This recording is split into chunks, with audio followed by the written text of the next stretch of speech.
Oh my God, where you going? What you want to do? Why you ain't tell me? You know that's my favorite restaurant. Oh, I'm right around the corner. I'll meet you there.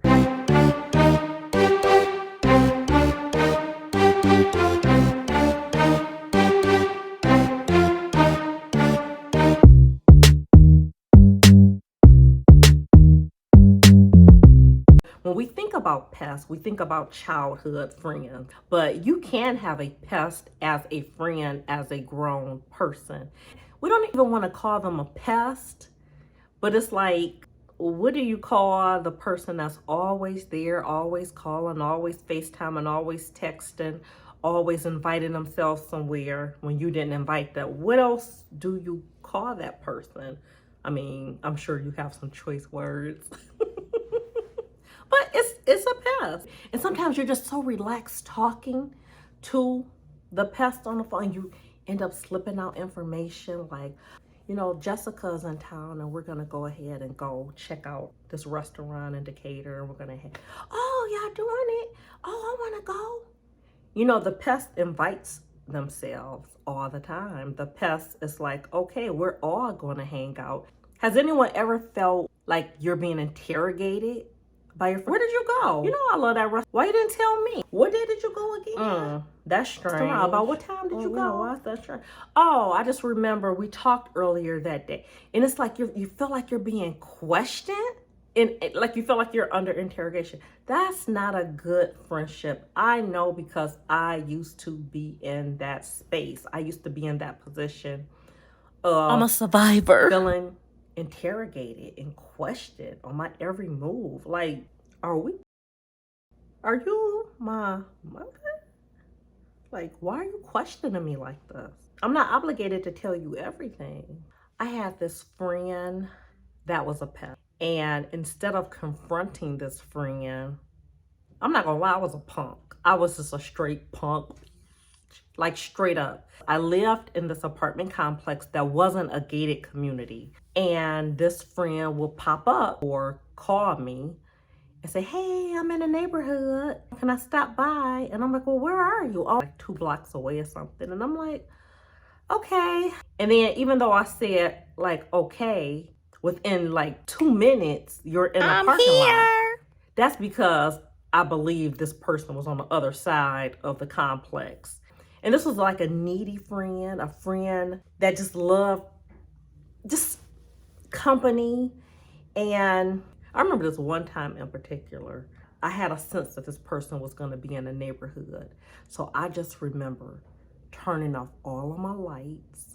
And my curtains were really covering the blind that they couldn't see that I was in my apartment. I remember hiding in the closet because, oh, hell no. Out there. I mean, I'm not gonna lie, I really was scared. It was this person, this friend, and my butt is in a closet. My ringer is off, and I'm just in there like, please just leave. Please just leave. Maybe she'll think I'm on a date or just anything. I remember crawling on the floor, peeking out the blind. The guest room, just making sure she drove off, waiting at least an hour, like a prisoner in my own place.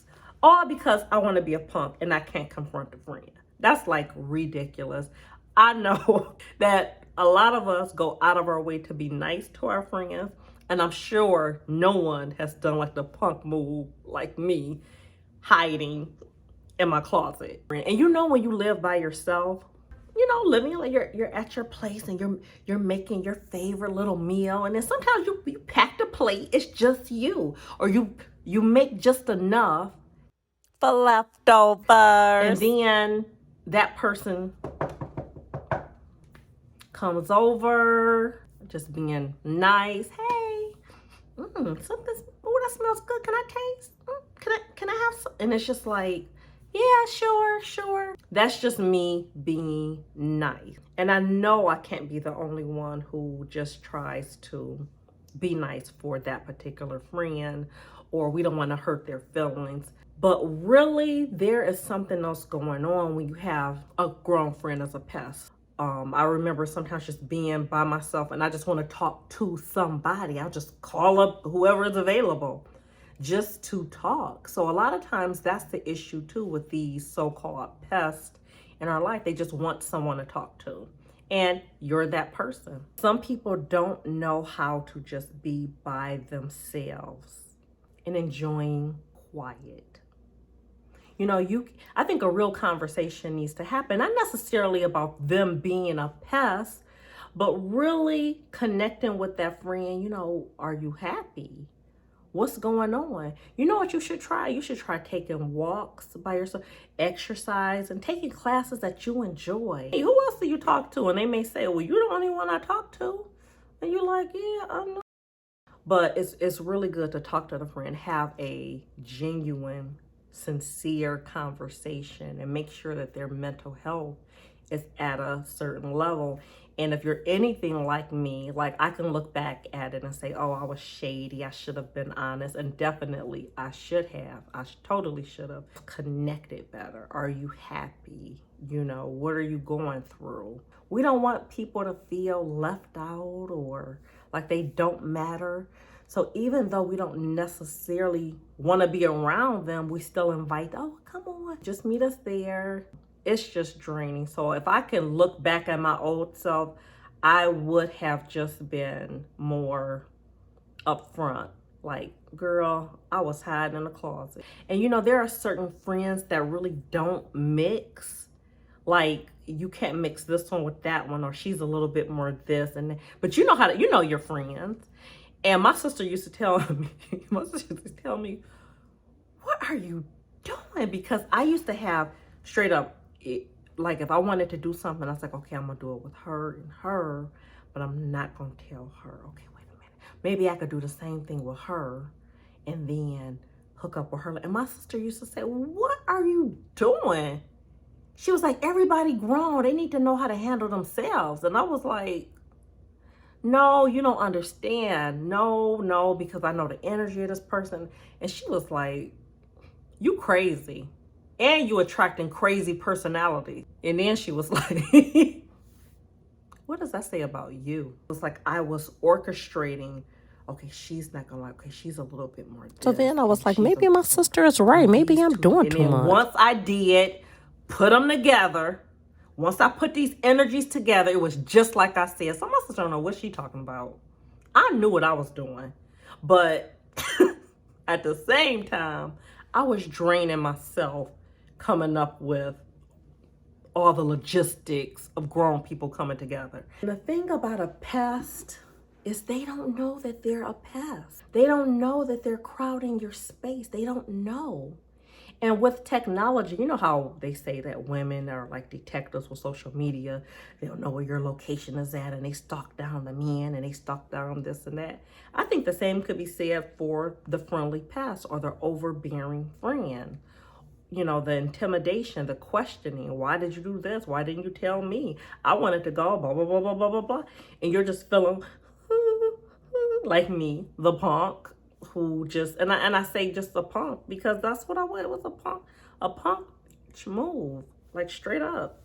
So again, you can punk it out and avoid the situation. You can confront the situation for what it is, but not be rude. You might say, hey, you want a pet? You want to buy a pet? Let's go to the pet. Let's go to the pet store. Correction, the Humane Society. And I think that works out really well for people too, to have that pet, somebody that they, responsible for. People talk to their plants all the time. You can even tell the friend in advance, like, hey, I just need some self-reflection time. I'm not going to really be on social media right now. I'll holler back at you or I'll talk to you in a couple of days. You know, if it's a situation where you're at a restaurant and you're eating with, you know, some friends and then that friend pops up. Oh, hey, what you doing here? Oh, can I sit down? I'm thinking of the scenario that I did when I was a teacher. In my fifth or sixth grade, they brought their Barbies in. Like, Miss, play with us. This is the very end of the year. And of course I did, so I'm taking it out. I did that whole scenario. Two of the girls were out, and then I had this other girl come Like she's seeing the two friends, and then she's walking the other way, and she's like, "Where y'all coming from?" And then the girl is like, "Well, we just came back, from the mall. Why you ain't tell me? Who is she? You know I wanted to go to the mall.